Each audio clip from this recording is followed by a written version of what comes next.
Santo dia, povo amado de Deus, que alegria, não é? Iniciarmos o dia assim, com o Santo Rosário, celebrando a vida de quem nós amamos, celebrando a vida daqueles que o Senhor coloca no nosso caminho para ser sinal da graça dele também. Assim que nós estamos hoje aqui. Vamos lá, 14º dia, pega o livro do combate espiritual, a paz interior.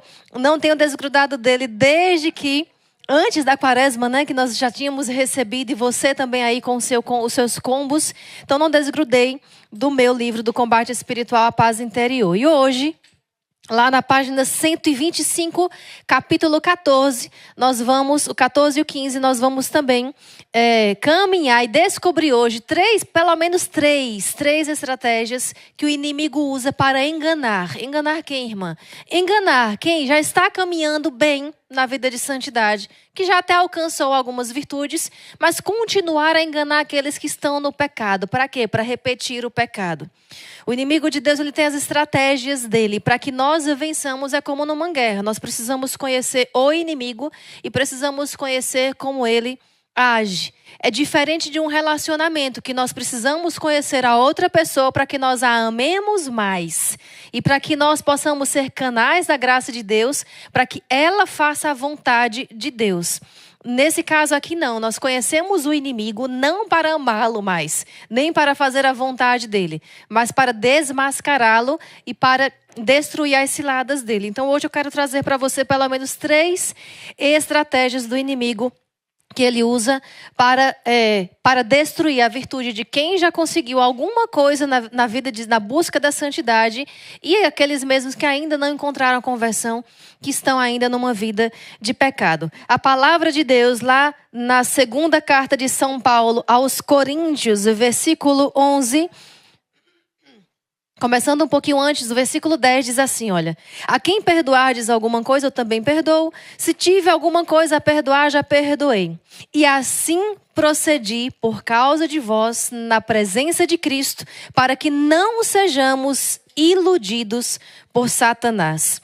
Pois não ignoramos suas intenções. Nós não ignoramos as intenções do inimigo maligno. A intenção dele é levar você, sua família, a todos nós para o inferno. Por quê? Lá ele é pobre, lá ele não tem ninguém, lá ele não é amado, lá ele é simplesmente aquele que é o inimigo de Deus, não tem nada. Mas o inimigo, para buscar a realização das intenções dele, ele tem uma inteligência. Ele usa de uma inteligência. E às vezes é aí onde ele pega muitos dos filhos de Deus. Por quê? Na presença de Cristo, a palavra diz, segunda carta de São Paulo aos Coríntios: na presença de Cristo, procedi assim por causa de vós, para que não sejamos iludidos por Satanás. Essa inteligência do inimigo é exatamente quer nos iludir. Por quê? Ele não quer simplesmente nos forçar a cair num pecado, a cair numa maldição, a sermos condenados e assim, por causa dele, por causa de uma ação direta dele, irmos para o inferno, não. Ele quer que nós mesmos, por nós mesmos, pelo nosso próprio esforço, trilhemos o caminho para o inferno. Por quê? Porque assim o coração de Deus é mais ofendido.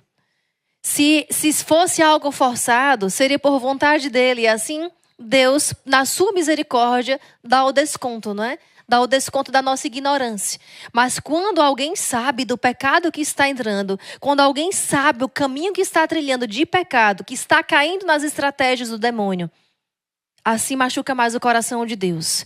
É por isso que o inimigo ele usa dessas estratégias, dessas inteligências para iludir. Você pode até pensar que está indo num caminho de realização de felicidade, mas na verdade está ladeira abaixo para o inferno. É isso que o inimigo quer. Você que digo, e pessoas que nós conhecemos também, que devemos alertar, que devemos também acordar. Então olha só, o nosso livro, na página 125, diz o seguinte: saiba, filha, saiba, filho, que o demônio não tem outro interesse senão no nosso prejuízo. E ele trava batalha conosco da mesma maneira, seja com aqueles que desejam seguir a virtude, como com aqueles que já estão escravizados pelo pecado. Para descrever alguns de seus combates ardis e enganos, vou apresentar vários estados em que muitas almas se encontram. Alguns estão cativos do pecado sem perceberem como se livrar dele. Outros desejam se livrar, mas não começam a empreitada.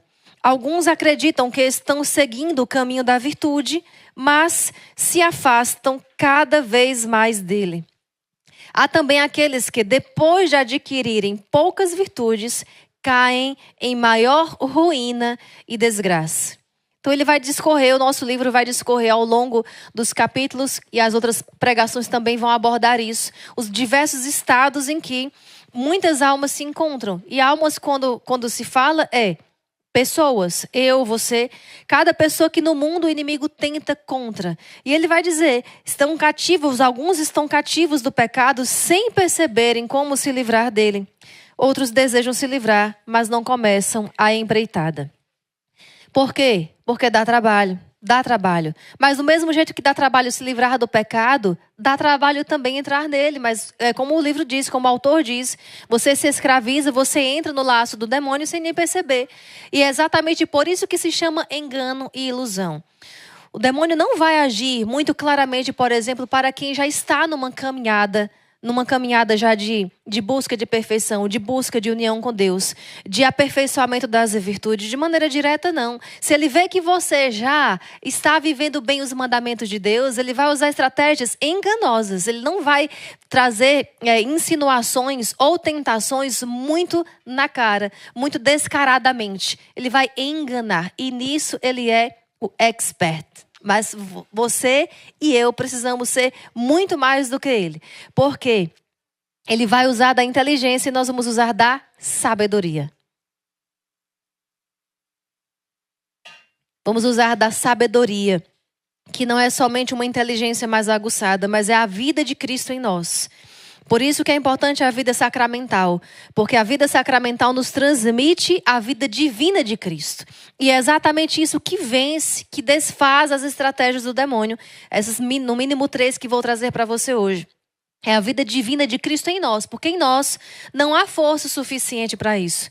Em nós não há força suficiente para vencer o mal. Então precisamos da vida divina de Cristo em nós, que vem através dos sacramentos. Mas qual é, irmã Edviges Maria, a primeira estratégia do inimigo de Deus? A terceira, você vai ver que a terceira estratégia é aquela onde ele ganha o troféu, onde ele ganha a medalha. Ontem eu dizia no texto do combate, disse na hora da misericórdia, disse várias vezes durante esses dias já de início da quaresma de São Miguel.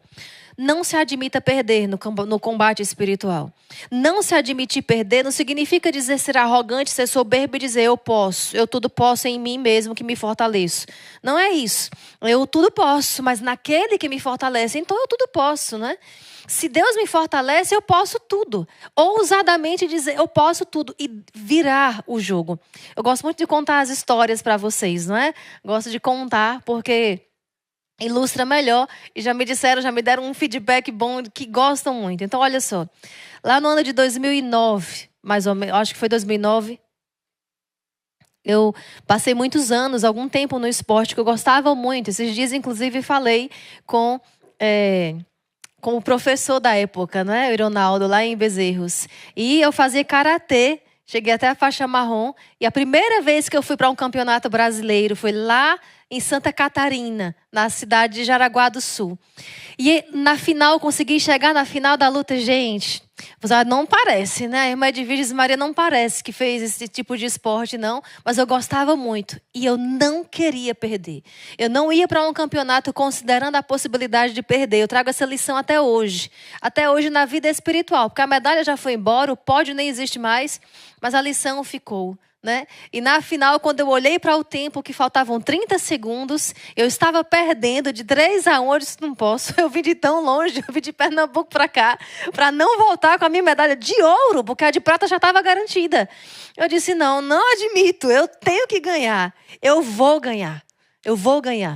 E então ali, qual foi a primeira coisa que Deus falava no meu coração, né? Falava, hoje eu sei que ele falava. Na época eu achava que era a minha cabeça mesmo que estava pensando, né? Eu vou manter a calma. Peraí, eu preciso analisar, eu preciso olhar, eu preciso ver aqui esse campo, né? Eu preciso ver aqui esse tatame. E com calma, com a serenidade, em 30 segundos, eu consegui virar, ganhei, fui campeã brasileira pela primeira vez. E depois vieram outras vezes, né?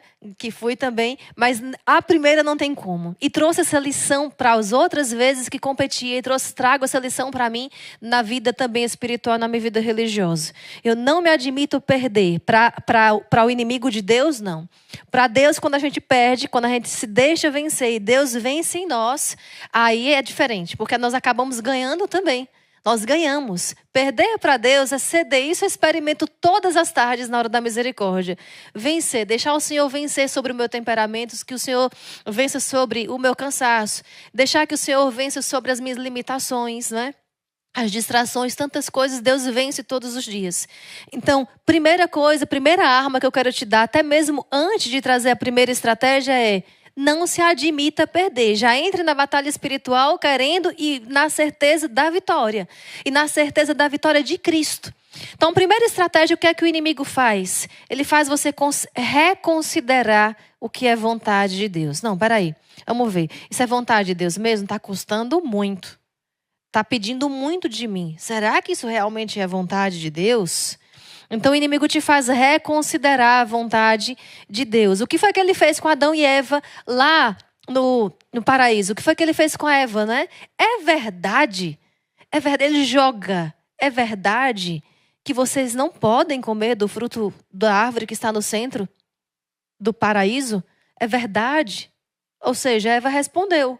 Então ele jogou e fez com que ela reconsiderasse, com que ela desviasse o caminho.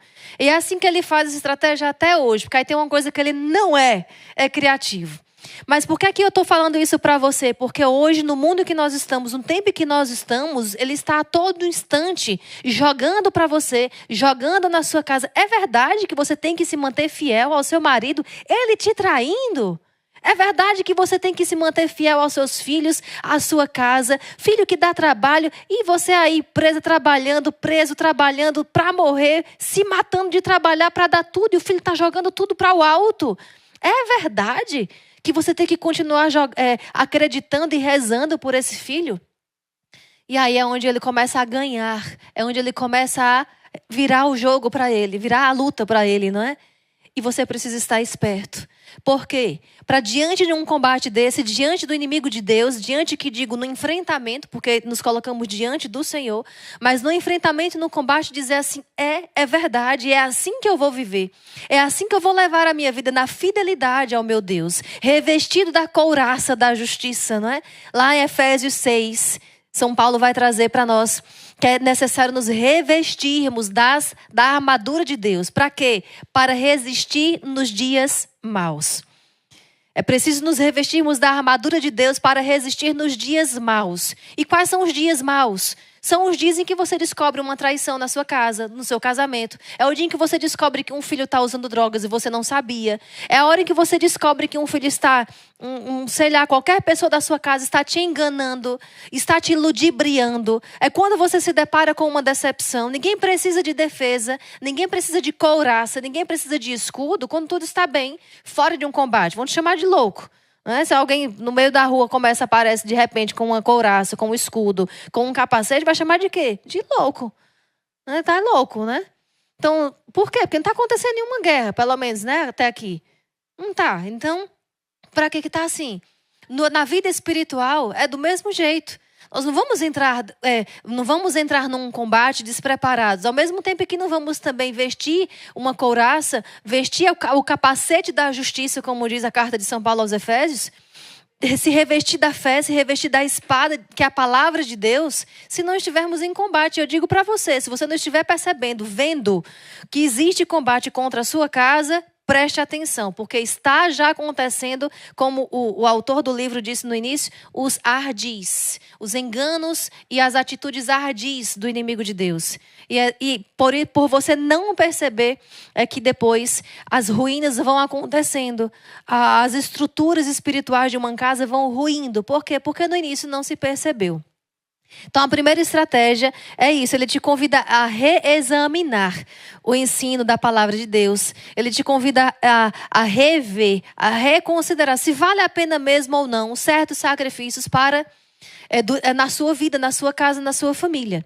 Então, passando pela primeira estratégia, eu quero trazer para vocês aqui a segunda carta de São Paulo aos Coríntios, mais uma vez, esse versículo que li para você, para reforçar e lembrar. Ele diz, para que não sejamos iludidos por Satanás, pois não ignoramos as suas intenções. A partir de hoje, se você não sabia ou tinha esquecido, você precisa saber e lembrar. A intenção do inimigo de Deus é destruir a tua casa. É destruir a partir de você. Porque aí depois ele ganha um reforço também. Sabe como? A culpa foi minha. A minha família se destruiu. A culpa foi minha. Eu não lutei, eu não percebi, não é? Eu não sabia. Então ele traz a culpa como um reforço da brecha de lá de trás. Então, a primeira estratégia do inimigo de Deus, fazer você reconsiderar o que é vontade de Deus. É relativizar. É uma das doenças desse tempo, é relativizar as coisas. Não é bem assim? Não. Acho que casamento deve durar enquanto existe amor entre os dois. Casamento, matrimônio, só deve perdurar enquanto os dois querem. Como se a validade do sacramento dependesse da vontade dos dois. Na verdade, o sacramento sela e une, faz das duas vontades uma só, dos dois corações um só, uma carne só. Isso é a palavra de Deus. Então, é nessa realidade que o inimigo vai trazer enganos para você. Depois de um casamento estar bem, depois de um casamento caminhar alguns anos, e ele fazer você reconsiderar. A palavra de Deus diz que o homem e a mulher se unirão, deixarão pai e mãe e se unirão e serão uma só carne. E assim viverão para sempre. Jesus vai dizer no Evangelho também, não é? Para os fariseus, para aqueles que estão ali questionando. Decidiu-se assim pelo divórcio. Moisés disse que desse carta de divórcio por causa do teu coração duro, por causa dos vossos corações duros. Deus desde o início não quis assim. Então, essa é a palavra de Deus. Mas o que é que o inimigo faz? Sacramento, matrimônio, família. Numa desunião dessa, é melhor cada um viver no seu canto. É melhor cada um viver no seu lugar. É melhor cada um viver a sua vida para evitar problema. São questões, são proposições que o inimigo de Deus faz e que cabe muito direitinho numa lógica. Numa lógica diabólica, numa lógica humana até talvez. Mas na lógica divina não. Também não tinha sentido que o Senhor se deixasse ser crucificado e morresse por nós. Ele tinha outras maneiras, com toda a certeza do mundo, de nos salvar sem precisar morrer numa cruz. Tinha lógica um Deus se deixar ser crucificado se ele tinha outras maneiras de salvar a humanidade? Não tem lógica. Humanamente não, é uma loucura. Mas a gente olha para a cruz de Jesus, a gente olha para Jesus crucificado e a gente vê que muito mais do que um cumprimento de uma missão de um Deus que é poderoso, há um amor, há um Deus que ama, há um Deus que ama essa família, há um Deus que ama você, há um Deus que me ama, há um Deus que quer nos salvar, há um Deus que quis amar, um Deus que precisou salvar a humanidade porque a humanidade estava imersa no pecado, mas um Deus que quis amar. Um Deus que nos quis amar. Então, até hoje nós meditamos, o livro vai trazer, o nosso livro da Quaresma, vou ler para você daqui a pouco também, vai trazer isso como uma saída também, o meditar a paixão de Jesus. Você que é pai e mãe de família, que vive a sua realidade também de esposo e de esposa, e tantas outras realidades, porque ser família é viver várias realidades ao mesmo tempo e dar conta de tudo ao mesmo tempo. A grande chave de tudo é você olhar para Jesus crucificado e saber, é essa a medida do amor. Eu não chegarei nunca na medida do amor de Jesus na cruz. Mas essa é a medida para que pelo menos eu não considere uma outra coisa, uma outra medida. Mas para mim que a medida do sacrifício, do amor pela minha família, pela minha casa, seja a cruz de Jesus. Então, se Jesus fosse reconsiderar e dizer assim, não, peraí, não é bem assim, eu posso salvar de outro jeito, né? Não precisa ser crucificado, bem crucificado, não. Eu posso salvar a humanidade de outro jeito. Nós não teríamos o amor de um Deus. Não teríamos o amor desse Deus. A segunda estratégia que o inimigo traz para atacar aqueles que estão caminhando na virtude, mais até aqueles que estão caminhando na virtude do que os que já estão escravizados no pecado. Porque, olha, o inimigo ele quer ver os filhos de Deus esmagados. Não basta, claro, que ele tem menos trabalho com quem já está no pecado, com quem já está escravo, com quem já está enlaçado pelos laços dele. Ele tem menos trabalho do que com aqueles que estão no caminho da virtude, aqueles que estão no caminho da santidade. Mas ele quer esmagar, ele quer continuar esmagando. Isso nós temos visivelmente diante de nós, como exemplo, as pessoas que entram no mundo das drogas, por exemplo. E eu tenho certeza que eu estou falando aqui, tem pessoas que têm talvez familiares que estão nas drogas, que estão nas ruas. Uma pessoa que simplesmente ela muda de uma hora para outra, simplesmente de um tempo para outro, usando a droga, ela se desfigura.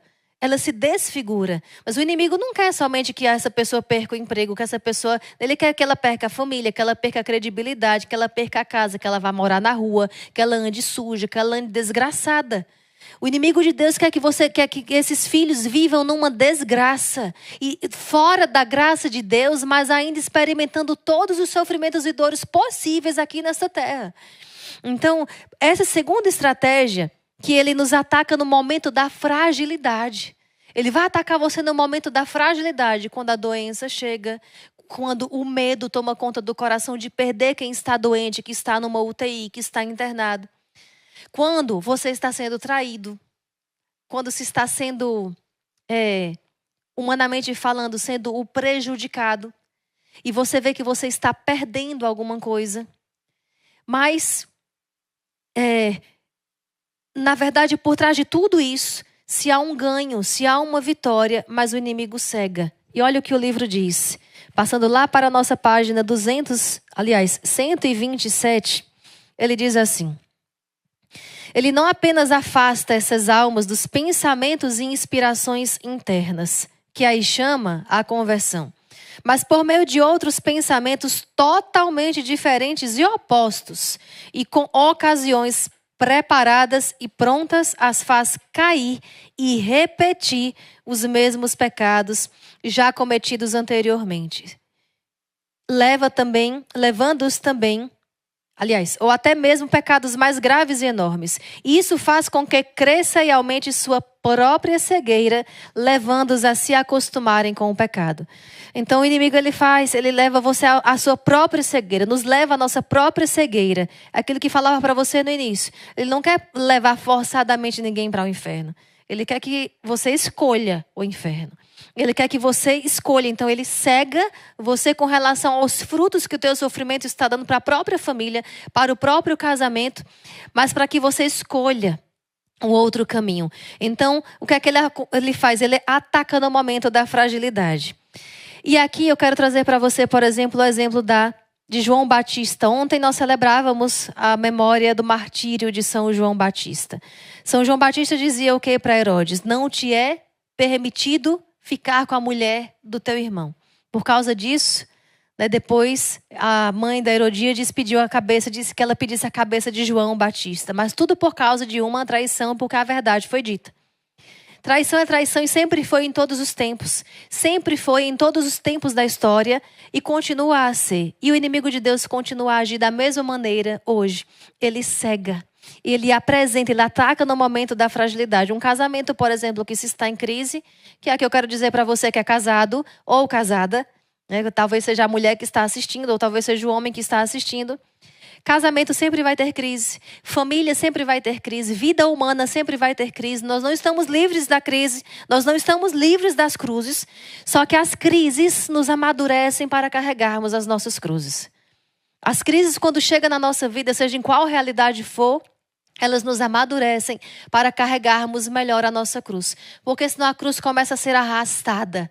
E ser arrastada é diferente de ser carregada. Eu tenho certeza que um pai e uma mãe que amam um filho não arrasta o filho, carrega o filho ao colo. Então, quando a sua cruz, na sua família, na sua casa, começa a pesar, é hora de abraçá-la mais ainda, para que não seja preciso arrastá-la. Porque quando se arrastar, com certeza essa cruz, vão ficando pedaços dela no meio do caminho.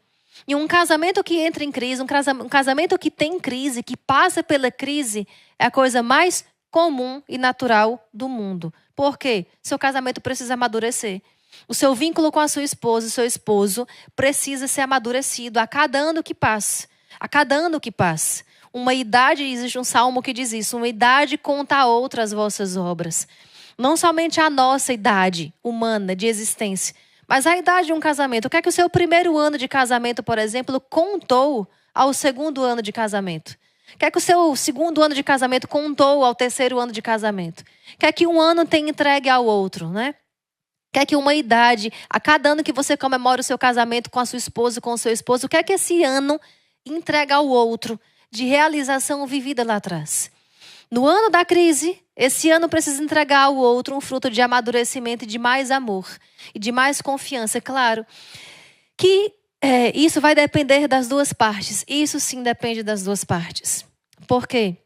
Quando existe num relacionamento, num casamento, numa família em que alguém não quer ser santo, é lógico que isso vai pesar mais para aquele que quer ser santo. Mas o engano que o inimigo vai usar, tanto para um quanto para o outro, é o mesmo. O que é que ele vai fazer? Ele vai atacar no momento da fragilidade. A fragilidade do que não quer ser santo é achar que você não entende ele. E a fragilidade de você que está buscando a santidade é dizer assim, para que eu estou buscando a santidade? Se o outro não está querendo também. Entendem? Então, o inimigo, ele age no pensamento. Ele age aqui, ó, na nossa capacidade de raciocinar. Eu insisto muito nisso quando estou pregando, quando estou na adoração também, conduzindo, que o inimigo, ele quer emburrecer os filhos de Deus. Porque tem hora que as escolhas na vida não foi só engano, não foi só porque se enganou. Me permitam dizer, foi burrice. Tem escolhas na vida que foram pura burrice nossa. Não foi engano. Eu não sabia. Eu não vi. Eu não percebi. Não, tem escolhas na vida que é burrice mesmo. O inimigo apresenta na hora da fragilidade, porque você está frágil e quer buscar a coisa mais fácil, mais tranquila para enfrentar aquilo ali. Às vezes o mais fácil está nas mãos dele, não está nas mãos de Deus. Isso não significa dizer, eu não estou dizendo para você que Deus vai dar somente os caminhos das dificuldades, não. Deus também nos dá facilidades, mas na hora certa. Na hora em que nós vamos valorizar a facilidade. Na hora em que nós vamos usar a facilidade para o crescimento, mas a facilidade que vai usar para o regresso, não. Deus não vai dar. E Ele é Pai, é por isso que Ele faz isso. É por isso que Ele faz isso com você na sua vida de casado, na sua vida de estudante, na sua vida de profissional, na minha vida de religiosa. Deus não vai dar a facilidade se ela nos levar ladeira abaixo. Então, a segunda estratégia que o inimigo usa, ele nos ataca no momento da fragilidade. E aí começam as sugestões do inimigo de Deus. E aqui eu quero falar mais especificamente para os homens. Eu disse uns dias atrás, também falei lá em Aparecida, onde estive também. Eu sinto que Deus me pede até um cuidado maior com os homens.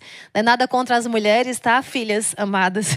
Mas os homens são enganados, muito enganados pelo inimigo de Deus, porque o inimigo, ele pega exatamente aquilo que Deus fez no homem. Aquilo que Deus deu de força no homem, o inimigo usa mostrando que é uma força, mostrando que é algo bom. Porém, ele usa para fazer com que esta força do homem, própria do homem, o leve ao pecado, o leve a cair. Por exemplo, quando se aparece a situação, por exemplo, da traição mesmo que trazia para você aqui. As ocasiões prontas e acabadas, como o livro diz. O inimigo entrega pronto. Você está numa crise no casamento com a esposa, aparece uma mulher perfeita, bonita, livre, que lhe entende, que lhe compreende, que é o seu descanso, que é o que lhe valoriza. E aí o que é que o homem acha?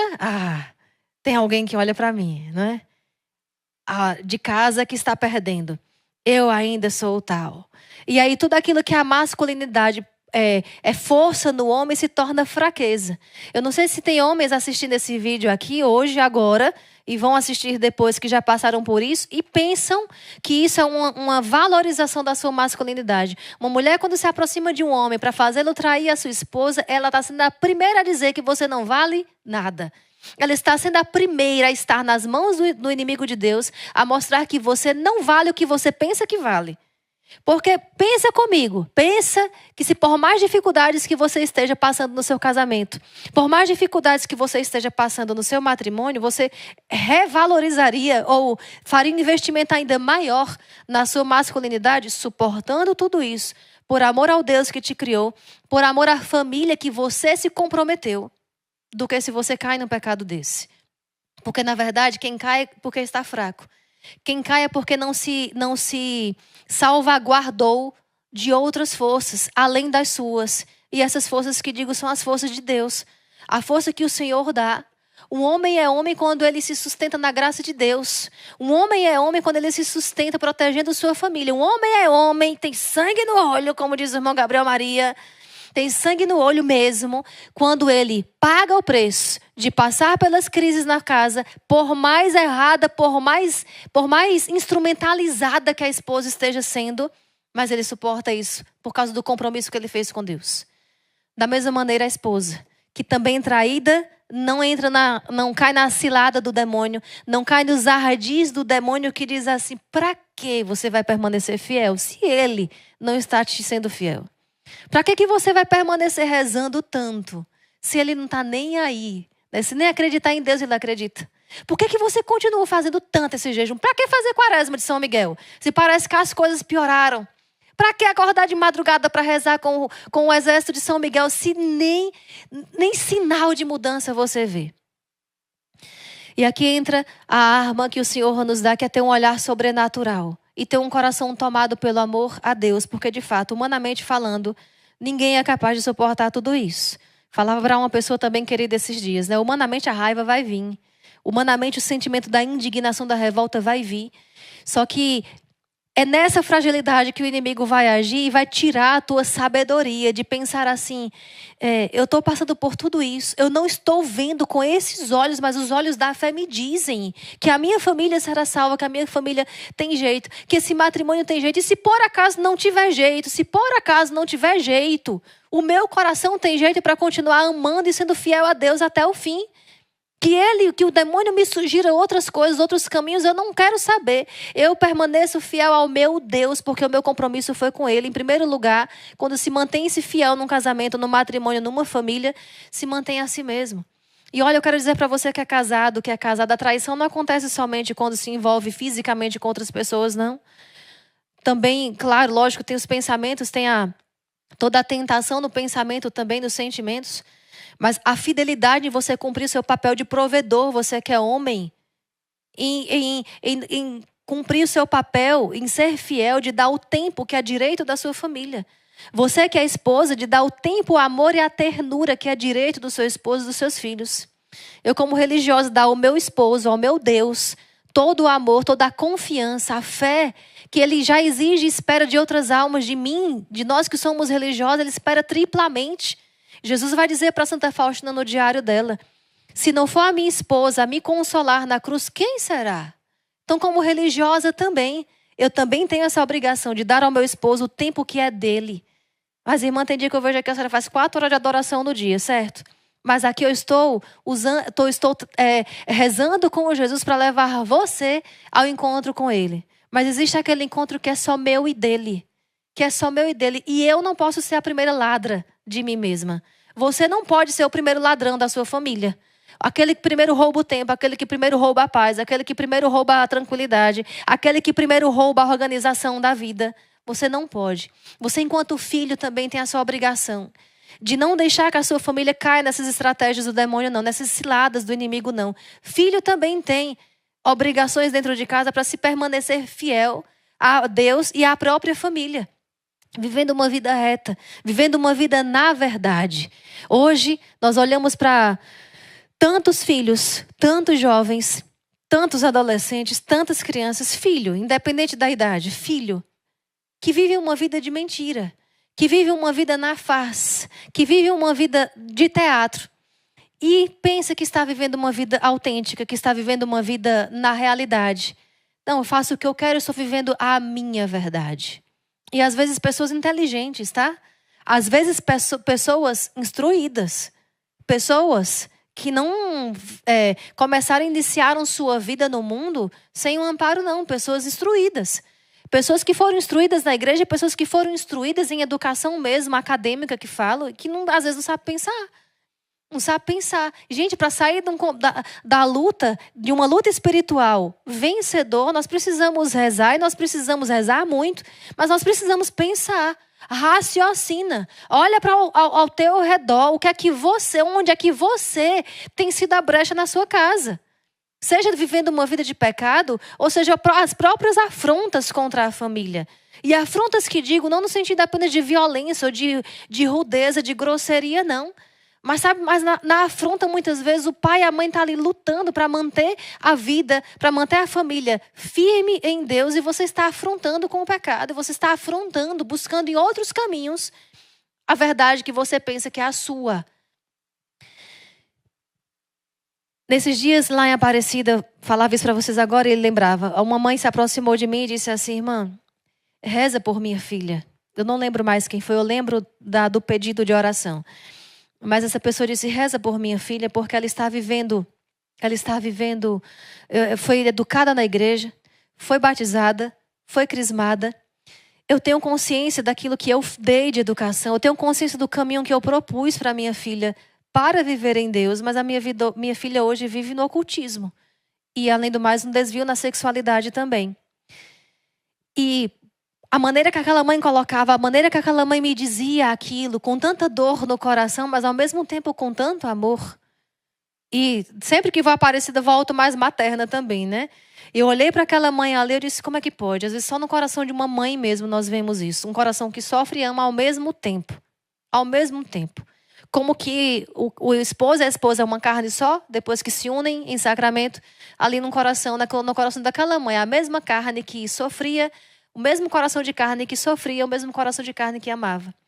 Porque ela disse: eu amo a minha filha.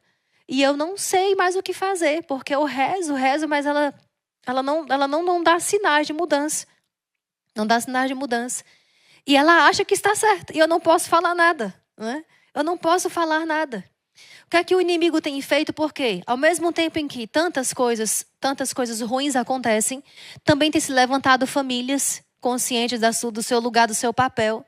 Aqui também ontem falava com um casal também de avós rezando, pedindo a cura da sua neta. E minha neta só tem 13 anos.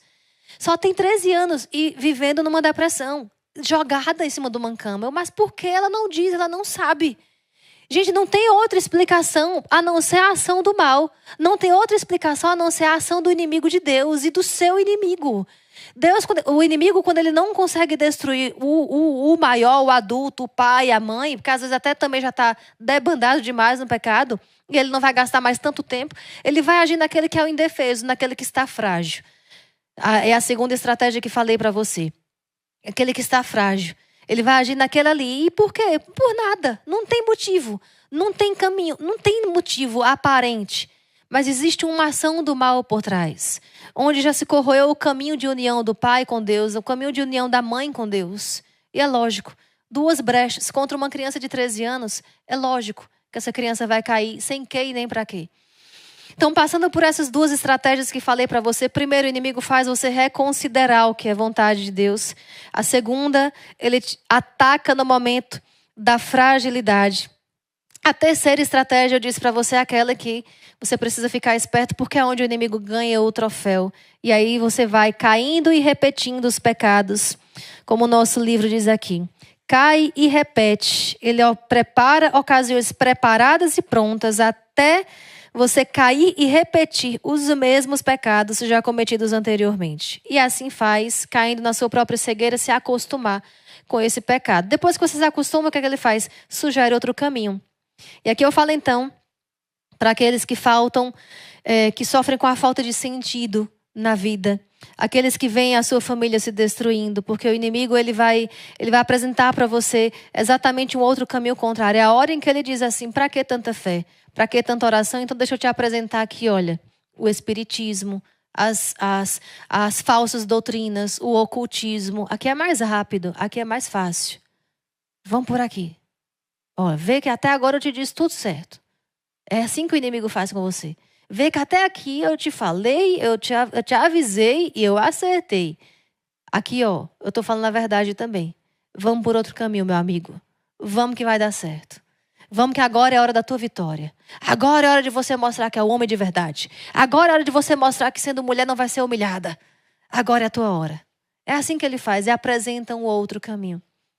Agora pela manhã também alguém se aproximou de mim aqui, que estava aqui e disse assim: irmã, foi no Terço da Misericórdia, foi aqui no Exército de São Miguel. Eu caminhava numa outra expressão de fé, numa outra religião. E quando eu descobri o Terço da Misericórdia, quando eu descobri o rosário, ela falando com o rosário na mão, o rosário segurando na mão assim, disse assim: eu tive a minha experiência com Deus. Ela chorava e dizia: eu não sei como agradecer a Deus a existência do Exército de São Miguel, porque da mesma maneira que o inimigo apresentou outro caminho, Deus também apresenta. Deus também apresenta. E Deus apresentou para essa pessoa o Exército de São Miguel, como dentro da fé católica, um caminho, uma maneira de caminhar com Deus. E a gente apresenta para vocês facilidades, não, a começar por nós. Nós somos irmãos e irmãs da Santa Cruz. Nosso hábito tem forma de cruz, para não esquecermos que temos uma cruz a carregar todos os dias e falar e pregar a cruz todos os dias e Cristo crucificado. Mas existe um outro caminho ainda com Deus. Às vezes, quando se está perdendo de uma determinada forma, nós precisamos mudar a estratégia. Existe um ditado que diz assim: em time que está ganhando, não se mexe. Mas em time que não se está ganhando, muda. Tem que mudar. Tem que mudar a estratégia. Tem que mudar os lugares. Tem que mudar os esquemas. E aqui falando em esquema, é exatamente assim que o inimigo age, com esquemas. E ele age na sua vulnerabilidade, como dizia.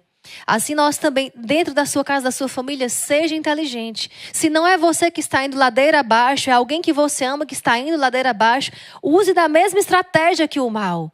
Ele usa da vulnerabilidade do outro, use da vulnerabilidade dele também. Mas para trazer para Deus, não para si. O demônio, ele usa da sua fragilidade, da sua vulnerabilidade para levar para ele. Para levar para o inferno, na verdade. Não é nem para ele, que ele não quer ninguém, não. Para levar para o inferno e lá viver sozinho por toda a eternidade, nos suplícios eternos. Nós precisamos ser inteligentes também e usar da mesmíssima vulnerabilidade do outro. Porém, com uma outra finalidade. Ele passa por mim para ir até Deus. Essa pessoa atraída por mim, ela passa por mim. Atraída por Deus através de mim, ela passa por mim para ir até Deus. Então, o inimigo vai sugerir outros caminhos para você. A traição, as drogas, a bebida, a desonestidade, a mentira, o engano, o ludibriar. Ele vai apresentar para você outros caminhos. E aqui é a hora também de você olhar e perceber dentro de você. Isso é algo que para mim também me encanta muito na nossa constituição humana que Deus nos fez. Deus nos deu e dentro de nós existem forças que muitas vezes ficam guardadas lá em potencial e nós não acionamos. Nós não acionamos para vencer. E os valores e os princípios, principalmente cristãos, que o Senhor já nos deixou no seu evangelho, são essas forças que nós precisamos acionar. Que precisamos acionar dentro de nós. E só acionamos quando nós nos alimentamos dela. Então eu deixo aqui para você que está pela primeira vez talvez vendo o Exército de São Miguel, com esse vídeo, com essa pregação. Todos os dias a palavra de Deus é meditada pela irmã Maria Raquel para facilitar. Olha aí, Deus te dá um caminho um pouquinho mais fácil. Talvez se você fosse começar a meditar, se alimentar da palavra de Deus sozinho, com certeza seria mais difícil. Você encontra uma meditação pronta. Você encontra uma meditação ali preparada para você. Uma ocasião também pronta, preparada. Igual o inimigo apronta e prepara uma cilada para você, a palavra de Deus também está pronta, meditada para você todos os dias no nosso canal, para você se alimentar dela. E assim viver, por exemplo, o que diz lá em Efésios, a carta de São Paulo aos Efésios, no versículo 10. Enfim, fortalecei-vos no Senhor, no poder de sua força. Revesti-vos da armadura de Deus, para que possais resistir às ciladas do diabo. Com efeito, a nossa luta não é contra o sangue e a carne, mas contra os principados, as potestades, os dominadores deste mundo tenebroso, os espíritos malignos espalhados pelo espaço. Gente, tem demônio sobrando para todo lado, não é? A nossa luta não é contra o sangue e a carne, mas contra os principados, contra as potestades, contra os dominadores deste mundo tenebroso, contra os espíritos malignos espalhados pelo espaço. Por isso, revesti-vos com a armadura de Deus, a fim de que possais resistir no dia mau e permanecer firmes depois de terdes superado toda prova. Permanecerdes firmes depois de terdes superado toda prova. A firmeza Deus vai te dar depois de você superar toda prova. A firmeza e a constância, a perseverança Deus vai dar depois de você superar todas as dificuldades. Deus, Ele dá a vitória, Ele capacita os seus servos à medida em que se vence as lutas, em que se vence as batalhas. À medida em que você vence uma luta na sua casa, Ele te capacita para outras. Quando essas outras aparecerem, Ele vai te firmar novamente. E assim por diante, a cada luta e a cada vitória, Deus vai capacitando. Deus vai dando a graça de você simplesmente permanecer firme depois de ter superado a prova. A questão é que muitas vezes se quer alternar, se quer mudar os polos das coisas. Se quer primeiro ganhar firmeza para poder superar as provas. E não, Deus olha para Ele olha para frente. Deus, ele, claro, é onisciente, Ele sabe de tudo, Ele vê tudo, mas Ele quer nos ensinar a olhar e ver mais à frente. Por que é que tantas vezes o inimigo pega de surpresa a tantas pessoas? Porque a visão está muito limitada, a visão sobrenatural que digo. Não se vê à frente. Não se vê o inimigo que de longe já se aproxima.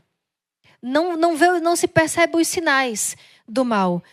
Então, ficai, pois, firmes, tendo a verdade como cinturão, a justiça como couraça, e os pés calçados com a prontidão do evangelho da paz. Em todas as circunstâncias empunhai o escudo da fé, com o qual podereis apagar todas as flechas incendiadas do maligno. A palavra de Deus, São Paulo, pela carta dele aos Efésios, ele promete, ele diz isso, olha, pela qual, cadê Jesus? Perdi. Com o qual podereis apagar todas as flechas incendiadas do maligno. Podereis apagar todas as flechas incendiadas do maligno, não algumas, não as maiores, não aquelas que você vê, mas todas. Todas as flechas incendiadas do maligno. Aqui eu conto para você uma vez, logo no início da vida religiosa.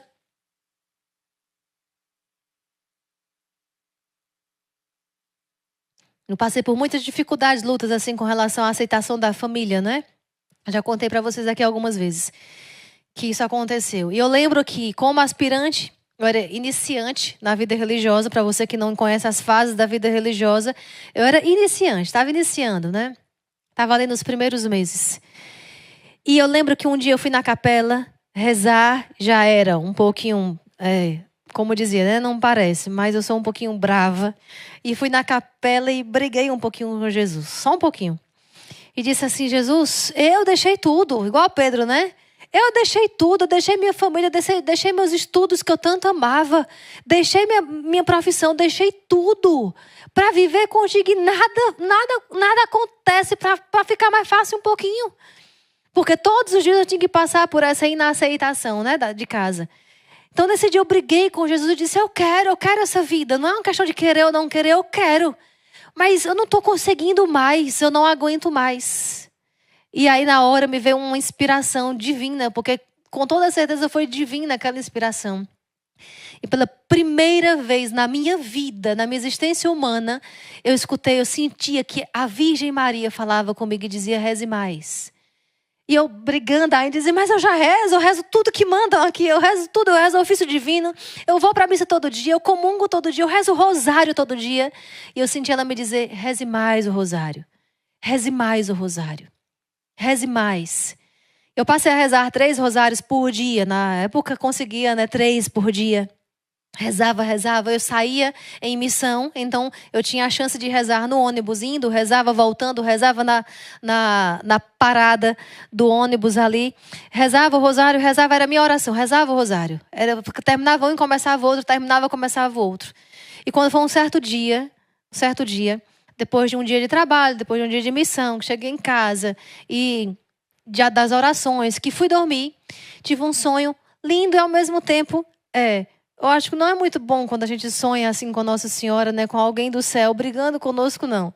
E aí nessa noite eu sonhei que estava num lugar em construção, e hoje eu entendo, né, era a minha vida religiosa em construção. E eu estava abaixada de costas para um espaço aberto. E de repente eu escutava alguns barulhos. Quando eu olhava, vinham várias bolinhas pretas em minha direção. E na hora eu não sabia o que fazer, porque vinha de todos os lados. E eu ficava assim parada, né? Estava de costas, não dava tempo mais de correr. E de repente, eu via que alguém se aproximava, mas era alguém que eu não via bem. Era como se fosse alguém, uma pessoa transparente, não uma silhueta de alguém. E essa pessoa, que era uma mulher, era só a silhueta, mas mesmo assim era muito linda. Era virgem, era Nossa Senhora. Ali eu identificava que era ela. E ela apenas com o dedo apontava para as bolinhas pretas e apagava todas as bolinhas pretas com bolinhas brancas que saíam do dedo dela. Apagava todas. E rápido. Nossa Senhora é rápida demais. Rápida, apagava. E quando todas as bolinhas pretas já tinham sido apagadas, ela olhava para mim e normalmente quem tem a experiência de sonhar com a Nossa Senhora, sabe, a gente não vê, a gente não escuta, mas a gente entende o que ela está querendo dizer, né? E ela dizia assim para mim: se não fosse eu aqui, o que seria de você? Você não rezou o que eu mandei. E eu lembrava, no sonho eu lembrava que na capela eu tinha rezado, ela tinha me pedido para rezar mais. E eu dizia assim para ela, porque é o nosso normal, né, a nossa inclinação, que não deveria ser, se justificar. E eu me justificava, dizia assim: mas minha mãe, mas eu rezei o meu rosário do dia. Eu não rezei os 3, mas eu rezei o meu rosário do dia. Aquilo que a minha regra pede, aquilo que a vida religiosa pede, eu rezei. E ela dizia muito serenamente para mim: mas não rezou tudo o que eu mandei. Preste atenção. O primeiro é para me obedecer. O segundo é para me amar. Você não pede nada. Você não pede nada no segundo. É para me amar. O terceiro é a sua reserva. Eu entendia então que aquelas bolinhas brancas que saíam, que Nossa Senhora apagava todas aquelas flechas, todos aqueles ataques do inimigo contra mim, contra a minha vocação, era a reserva dos rosários que eu tinha rezado. Claro, não quantificando as nossas armas espirituais, mas o céu nos fala com linguagem humana para que nós entendamos. Não quantificando. Mas ali Nossa Senhora me diz: você precisa rezar mais, porque não são poucas as flechas incendiadas do inimigo que estão lançadas contra você. Você precisa rezar mais. Então você, na sua vida de casado, de casada, na sua vida de família, você precisa ter consciência disso. Não é apenas uma, não são 2 nem 3 flechinhas que ele vai lançar contra você, não. Ele quer te fazer impossibilitado de sair de onde você está. Por quê? Porque de todos os lados vem flechas. De todos os lados vem lutas. De todos os lados. Você se vê no seu trabalho, problema na sua casa, problema com os filhos, problema com o pai, problema com tudo problema. Não tem como sair. Então, assim ele consegue apertar você para você assim, aderir ao outro caminho que ele te propõe. Aderir a uma outra alternativa que ele te propõe. E aqui eu reforço para você que está lutando por alguém. Use da mesma estratégia, mas para o bem. Use da vulnerabilidade do outro para o bem. Ele está precisando de alguma coisa? Então pronto, use da vulnerabilidade dele para o amor, para o Senhor. Às vezes esse usar que estou dizendo para você, e às vezes esse levar a pessoa para Deus, pelo caminho da própria vulnerabilidade dela, é claro que é pelo amor, mas você vai ter que ver. Se é alguém que só escuta na brandura, fale com brandura. Se é alguém que só escuta quando você chacoalha, chacoalha. Chacoalha. Porque às vezes tem que ser assim. Mas vai no mesmo caminho. Então, terceira estratégia que o inimigo apresenta é exatamente sugerir um outro caminho. Foi isso que ele fez com Jesus e nós vemos isso lá em Lucas, capítulo 4, versículo de 5 a 7. Ele vai apresentar para Jesus: estás com fome? Tu podes transformar essas pedras em pães. E assim vai sugerindo a Jesus ali no episódio da tentação, no monte da tentação, outro caminho para Jesus. O que foi que Jesus fez? Usou a mesma coisa, a palavra de Deus também. Quando o demônio diz para ele assim: se te prostrares e me adorares, eu te darei todo esse reino. E aí o que é que Jesus diz para ele? Usa da palavra de Deus também. Está escrito: adorarás somente o Senhor teu Deus. Então nós precisamos ter posse da palavra de Deus para nós atacarmos sempre, reagirmos aos ataques do inimigo. E olha só, nos encaminhando para a finalização desta pregação, eu quero trazer para você que lá no início eu falei para você do relativismo. Isso tem sido uma das mais utilizadas armas do inimigo contra a fé, que não é bem assim, que não precisa de tanto exagero. E olha só, isso é apenas o relativismo defende a ideia de que nada é bom ou ruim. Nem é bom nem é ruim. Depende. Se você achar que é bom, você usa. Se você achar que é ruim, você não faz. Ou seja, a palavra de Deus, para quem é relativista, é boa ou ruim? Depende. Se ela for boa para você, você usa. Se for ruim, tchau. Exclui, né? Se a pessoa tiver boas intenções e as circunstâncias o justificam, então o que ela escolhe fazer está tudo bem, né? Se ela de repente percebe que não é feliz com o marido e trai, tudo bem. É assim que o relativismo faz você pensar. Se ela não se vê como mulher e ela quer viver de outro jeito, tudo bem, não tem problema. Ela se vê melhor de outro jeito, então não tem problema nenhum. O perigo com esses dilemas éticos é exatamente levar as pessoas ao ponto de cometer o pecado mortal. É exatamente isso. Não é deixar você bem, não é deixar você feliz e levar você a pecar. Pecar e pecar mortalmente. Perder a amizade com Deus. Perder a ligação com o Altíssimo. Perder a transmissão da vida divina. Que pelos sacramentos, como eu dizia no início para você, o Senhor te dá. Nós vamos para a Santa Missa daqui a pouco. Nós vamos estar vivendo no mais alto caminho, no ápice da vida cristã, onde nós recebemos a vida divina de Cristo. Nós recebemos por todos os sacramentos quando meditamos e rezamos com a palavra de Deus. Mas quando nós recebemos Jesus Eucarístico no nosso coração, nós temos o Deus vivo dentro de nós. Temos Deus vivo dentro de nós. E assim nós somos canais para a vida dos nossos, daqueles que nós amamos, daqueles que Deus nos confia. Dom Francisco aqui falava conosco ontem e ele dizia assim: a minha mãe era de missa diária. Dom Francisco Canindé, que está aqui conosco, né? A minha mãe era de missa diária. E o padre, o vigário, naquela época, não lembra agora, irmã Tereza e Letícia, era primo dele? Era da família, né? O vigário da época. E deu para a mãe dele a missão de fazer a oração pelas vocações, sempre depois da comunhão. Então, todos os dias, ela era de missa diária, todos os dias ela comungava, ela recebia Jesus, ela recebia Deus dentro dela. E ela rezava pelas vocações. E eu estou dizendo para você que viver uma vida sacramental, estar ligado à palavra de Deus e principalmente receber Jesus Eucarístico, você está com a vida divina dentro de você, a vida divina de Cristo. E aí ela rezava, ela fazia a comunhão diária e rezava essa oração pelas vocações, todos os dias. Aí ele contou para nós que ela um dia disse assim para ele: pois é, aos seus 11 anos de idade eu lhe perdi para Deus. Com 11 anos de idade, Dom Francisco entrou no seminário. E aí a mãe dele disse assim: eu fui a principal culpada, né?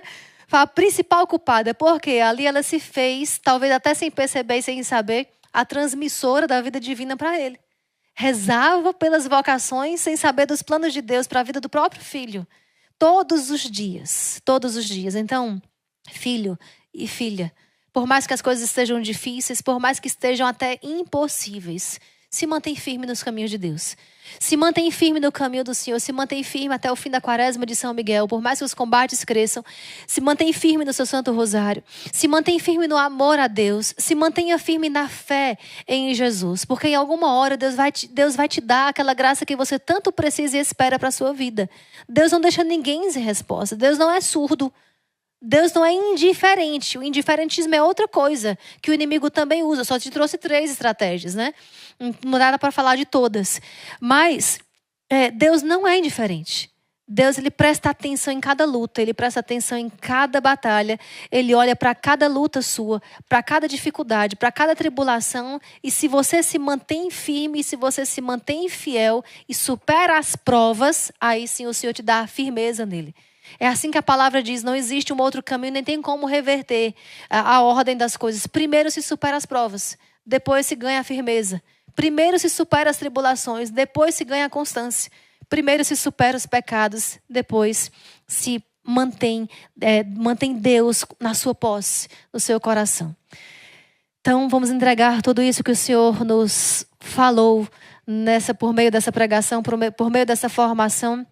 mais um dia da quaresma de São Miguel, colocar nas mãos de Nossa Senhora e pedir a ela que ela venha ser a intercessora da sua casa, da sua família. E lembra, para ser um homem e uma mulher de Deus, você é o primeiro a olhar para dentro de si e ver o valor, e ver os valores que Deus te deu, e ver o poder de Deus, a presença de Deus dentro de você, e não deixar que as tentações que outras pessoas instrumentalizadas pelo mal venham destruir você e a sua casa.